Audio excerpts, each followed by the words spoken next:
CSIS official says China tops Russia as primary threat in the Arctic. Although China is not an Arctic country like Russia, its activities in the region are raising greater concern for the Canadian Security Intelligence Service, according to a senior official. Paul Lind, an assistant director with the Canadian Security Intelligence Service, told MPs on February 12 that though Russia maintains a tremendous interest and focus on the Arctic, China poses the greatest threat in the region. Of less concern than, say, the activities of China and other hostile state actors at this time, Lind said. He specified that Russia does pose a military threat in the Arctic, which falls more under the purview of national defense, and that the threat from China involves foreign interference and economic security. It's a primary threat, Lind said about China in the Arctic. Lind, who holds the rank of an assistant deputy minister, is the CSIS executive in charge of overseeing all of the agency's collection activities and operations, whether in Canada or abroad.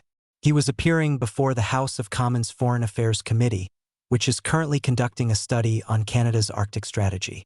Lind said concerns about Chinese activities in Canada's Arctic relate to the use of underhanded means to acquire assets.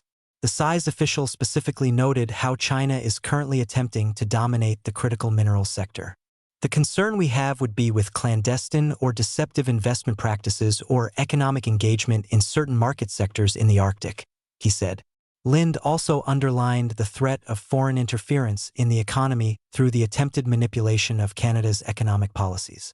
CSIS monitors economic security and advises the government when a review under the Investment Canada Act is triggered by a proposed foreign takeover. Ottawa blocked the sale of TMAC Resources gold mine in Hope Bay, Nunavut, to Chinese company Shandong Gold Mining in 2020, citing national security concerns. Lind called the Investment Canada Act a fantastic tool to provide advice to the government on security matters, while noting it's not a catch-all approach. We know hostile state actors are looking to exploit and work around areas that would prevent them from triggering a notification under the Investment Canada Act, he said. Other means used by foreign countries to gain an advantage in the Arctic involves dual-use research. CSIS Director General of Outreach Renee Willette, appearing at the committee alongside Lind, said research on climate change in the region can be used to collect intelligence. Those sensors are collecting information about different things that are related to that legitimate research, but also collecting information about other kinds of movements in the region as well that could be of use to a military or an intelligence capacity of a foreign country, he said. Arctic focus. The Arctic region has been the subject of heightened geopolitical debate recently, after U.S. President Donald Trump declared his country needs to acquire Greenland for national security. The sparsely populated and semi-autonomous territory belonging to Denmark stands at a strategic location between Russia and North America. Tensions over Greenland abated after Trump said in late January he would not take the territory by force, and that an arrangement was being worked on to grant the United States full access to Greenland. Days later, U.S. Secretary of State Marco Rubio said technical discussions on Arctic security between Denmark, Greenland, and the United States had begun. Meanwhile, Ottawa has supported Denmark's sovereignty and opened a consulate in Greenland earlier this month. Lind was asked during the committee hearing whether increased attention on Greenland is changing the way CSIS looks at the threat environment in the Arctic. The Prime Minister's been public that we stand strongly with Denmark and Greenland and the right for them to determine their own sovereignty, Lind answered. He added that CSIS remains aware of the issue but that its efforts are focused on threats directed at Canada and against Canadian interests. While the Arctic is an area of interest for CSIS, Lind noted operational challenges to collecting intelligence in the Arctic given the agency does not have a permanent presence.